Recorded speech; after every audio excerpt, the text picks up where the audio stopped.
Today we're talking about trail clearing by hand and some of the different ways that you can gain better access to your land. I'm Justin Hitt with Prosperity Homestead. So I've got a letter that came in, email came in, and it says, "Dear Justin, I'm writing as part of a tight-knit rural community located in the heart of a beautiful countryside." Now I'm not mentioning their location for privacy purposes. We take pride in our outdoor spaces and enjoy the numerous trails available for hiking, biking, and connecting with nature. So this is coming from a community group who is asking is in a rural area, and they have hiking trails. Now you may not know that ATM trails and other types of trails are quite popular as far as ecotourism is concerned.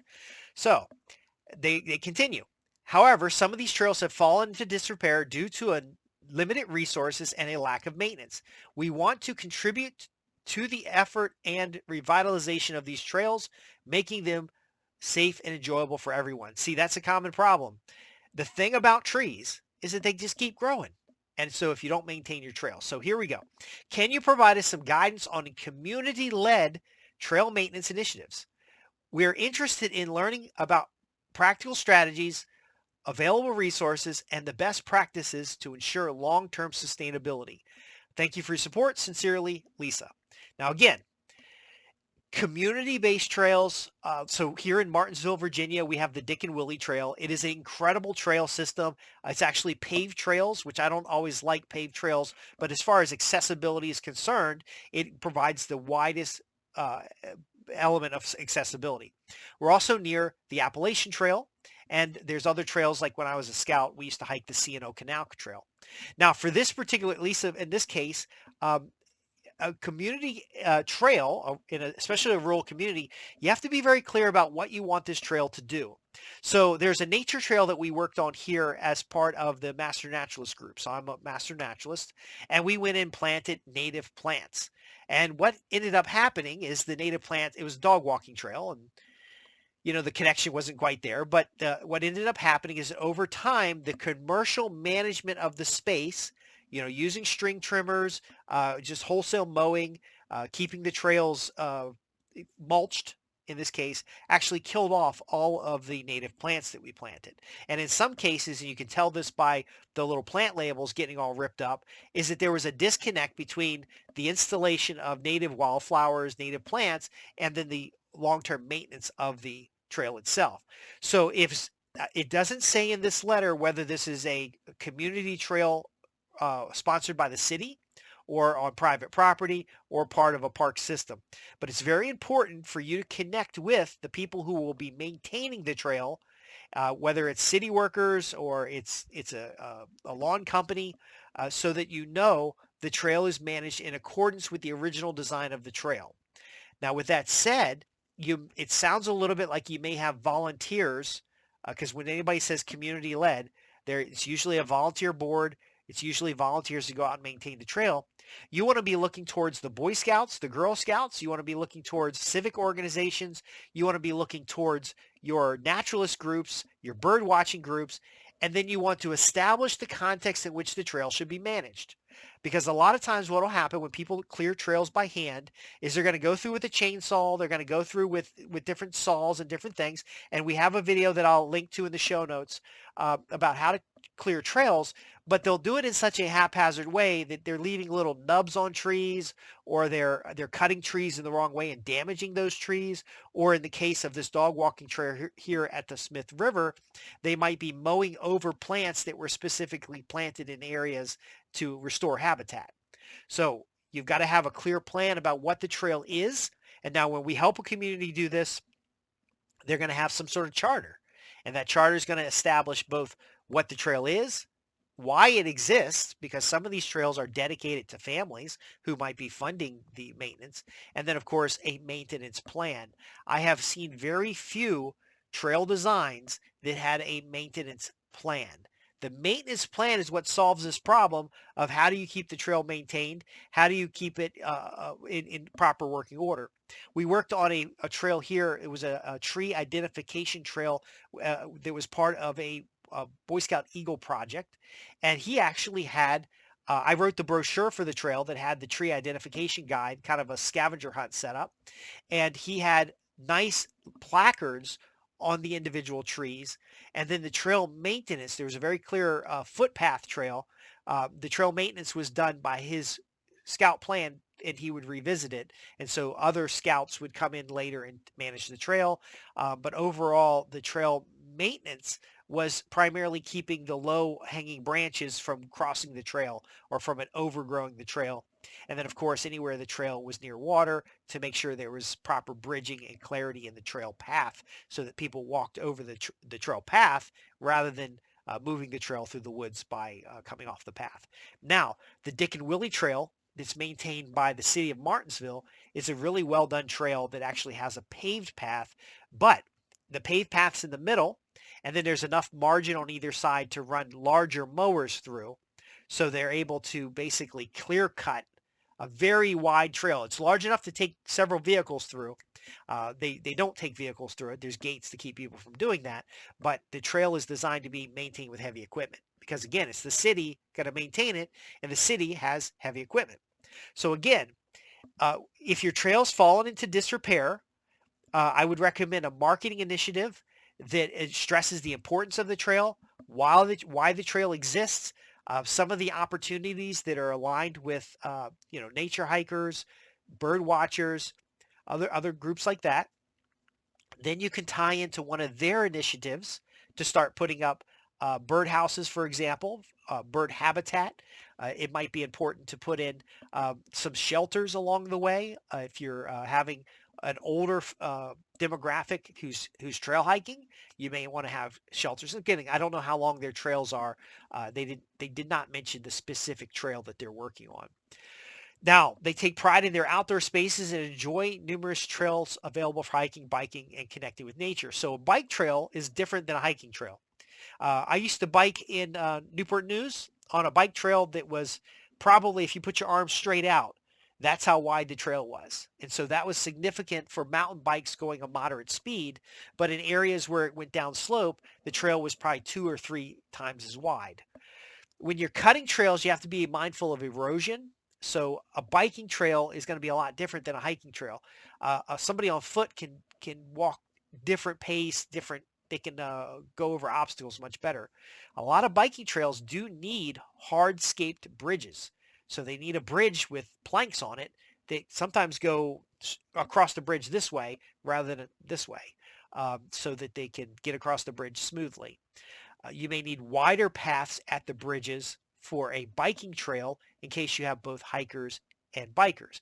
But again, education in the community about the benefits, about the use, and then ultimately the desirability of that trail. So will write marketing campaigns with clients. We'll help them um, promote the trail because the count of people on the trail is going to increase the probability of having a few volunteers come out to cut the trail. I do sense that when they say community led again, that they're looking for volunteers to do the work. Um, if you have a trail and you want it to maintain sustainability, which means the trail doesn't close in because trees tend to grow, you're going to want to organize maybe a Friends of the Trail program. So whatever your trail is, that Friends of the Trail would go out and do the hand tools. Now, again, training of your staff is important. They need to have the proper hand tools. They need to have the proper mechanical tools. Here lies a challenge. So just like the Boy Scouts have liability rules, just like nonprofits have liability rules, depending if it's a community trail, in this particular case, this trail sounds like it's owned by the community, a rural community, but being managed by somebody who is not the city or the county. You can't just have people go out there with chainsaws. Okay? First off, they're going to cut weird stuff. They're going to cut trees down and leave them laying in the woods rather than using them maybe as borders on the trail. They may go out there with a chainsaw, cut a lot of brush, throw it in the woods, which ruins the aesthetic of your trail, rather than taking out a chipper and then chipping that and putting it in the paths. In the case of paved paths or gravel paths, which I don't recommend unless you have the management team in place, because pavement eventually breaks down, gravel eventually gets spread out or compacted into the soil. Uh, you're going to have a whole different aesthetic. So you need to be able to get a vehicle out there to deliver additional gravel. And then again, I see people put that little tiny gravel out on trails.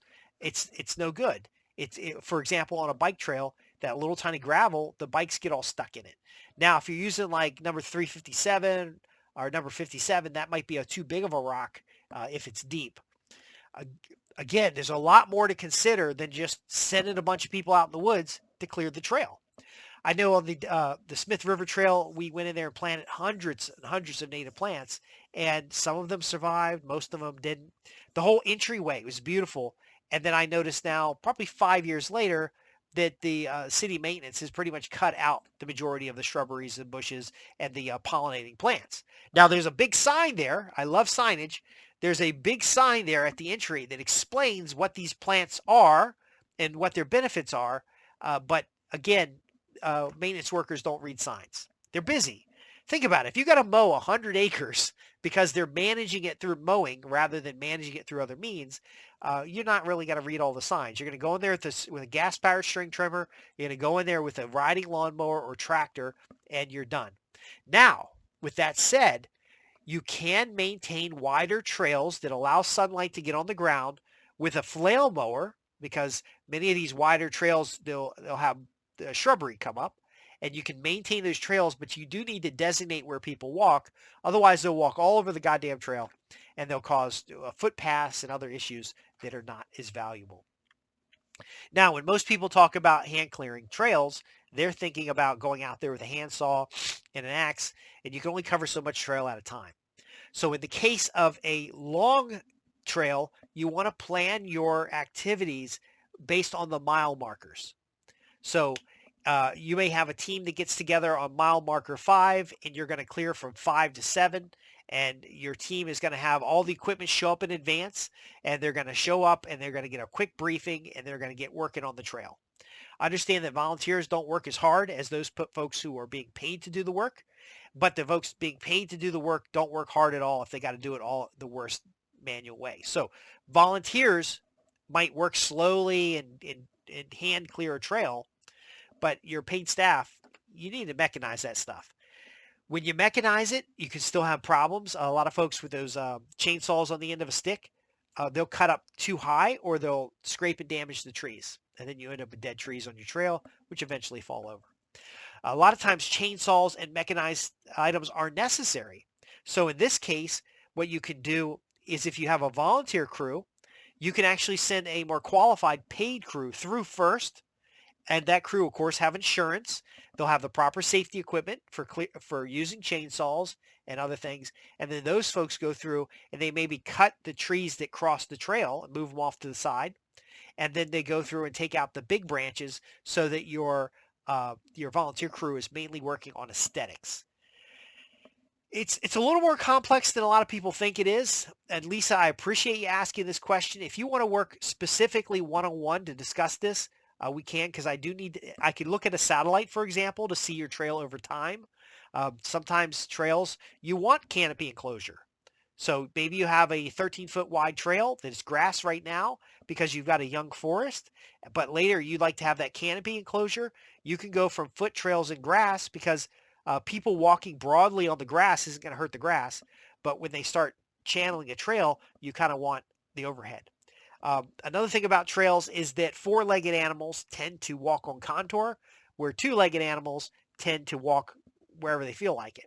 A two-legged animal is more stable for a variety of ground areas. Four-legged animal with a longer body tends to do the contours. If you're doing a dog walking trail, you want more contours because the dogs will be more comfortable. But also, any trail that's on contour is less likely to erode or degrade over time.